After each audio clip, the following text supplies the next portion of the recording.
Okay, so next up is discussion decision on the county building mask policy update.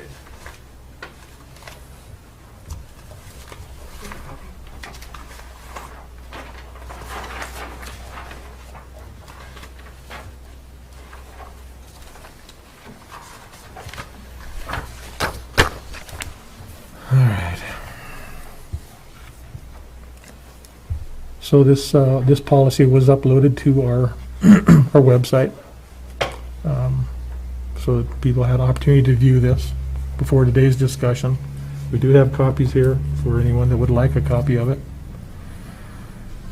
I guess I'll start out with, our intent here is to protect our employees.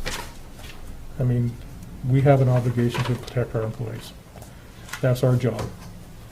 We're not trying to make some big statement here and turn this into a political argument. The fact of the matter is our employees are our family, and we would protect them as same as we would protect our own family, and I think that's all we're asking to do. I guess that's all I got to say. I would just add to protect our employees and also the public. There's a lot of public that come in and out of the buildings. There it is. And so to protect the employees and the public.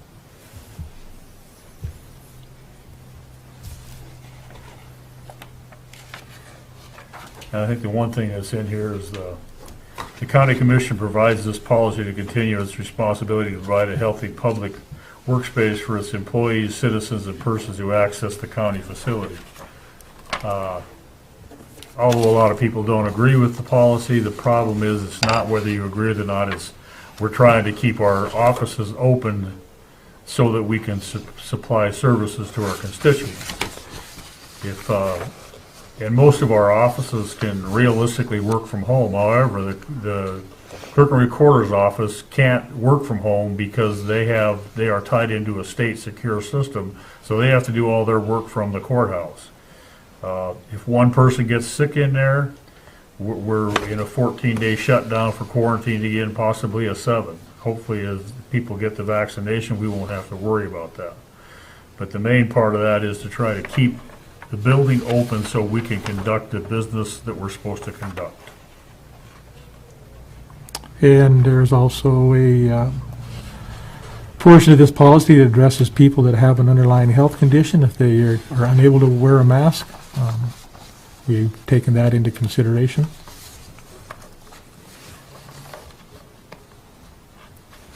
Is there any other discussion, any public comment? No, we have fair reading asking if this is the 1015 mask policy agenda. Yes. Yes. Okay, I think Corey has something. Corey? I had a question, Mr. Chairman. So I worked on this based on all the discussion that happened last week.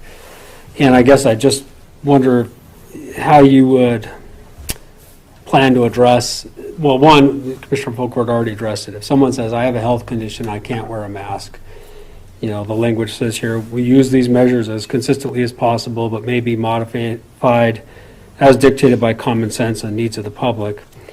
And then in the next paragraph, I just kind of want to know how you want to handle this. It says, in any meetings in which social distancing can be enjoyed, the presiding officer shall determine whether strict compliance with the mask order is necessary.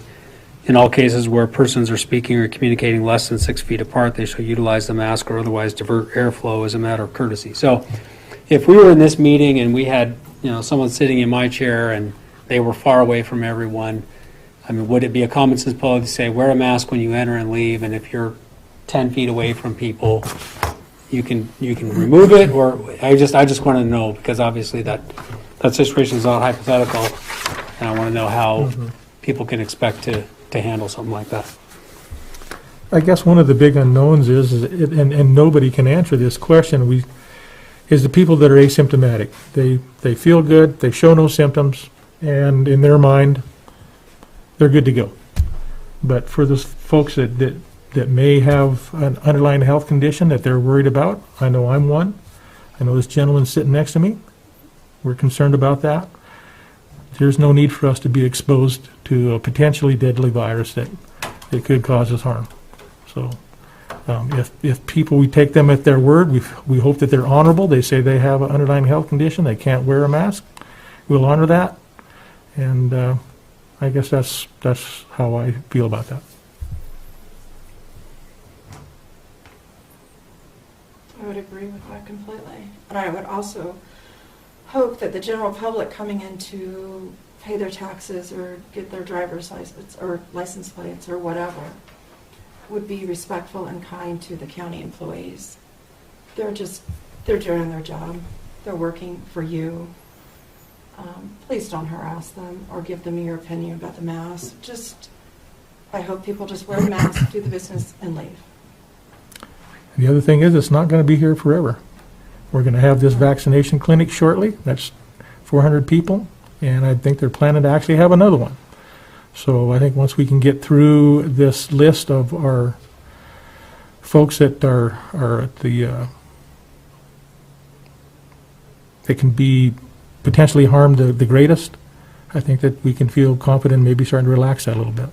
I think that's my goal, and I will address that at another time. Mike, you want to have a comment? Yes, well, Just for clarification, Mr. Chair. You know, I think that everything that we talked about last week, I think has been addressed. I haven't, but it just sounded like it's changed quite a bit. Is there somewhere in here that says, like, we're going to revisit this in the next, once a month, or is it, or anything like that? And I always want to say that there's obviously the vaccines. We have 3 vaccines running around now. They are getting pumped out there quicker. Same breath with that is just that there's got to be some light at the end of the tunnel. Those, you know, I looked at the COVID numbers over the weekend. You know, we're down. They reported 75 over the weekend. You know, the numbers of amount of diagnosed cases are down too. And I think that if you're revisiting on a regular basis and let the public know you're going to revisit on a regular basis instead of stuff it off in the corner, I think people are going to be more apt to be more compliant. They need to see light at the end of the tunnel. And not a continuing blanket of however you want to see it. So, but I do appreciate you guys covering those things that we talked about last week. I think it was important, and obviously some of those things being brought up alluded to the fact that there's not some folks sitting in the room today discussing it either. So, but that's all I have. So, thank you. thanks, man. And I think you're right, we kind of talked about it just a little bit. I mean, once we get the most vulnerable population of our citizens taken care of, I feel better about that. I think that everybody can be responsible enough to take care of themselves, and we'll see how it goes. I mean, this is the big test. This is the test for our community, for everybody out there. If they can be responsible and we can continue to bring those numbers down, I see no reason to have to continue to revisit this, but it's up to us. We're the ones that will, as a community, will be the gauge for that. Any other comment? I guess we'll have entertain a motion to approve the new county building mass policy updates. I would move to accept the amended county policy requiring face coverings in county buildings. I'll second that motion. Motion been made and second to approve the amended county policy regarding face coverings in buildings. All in favor? Aye. Opposed, the same. Motion carries.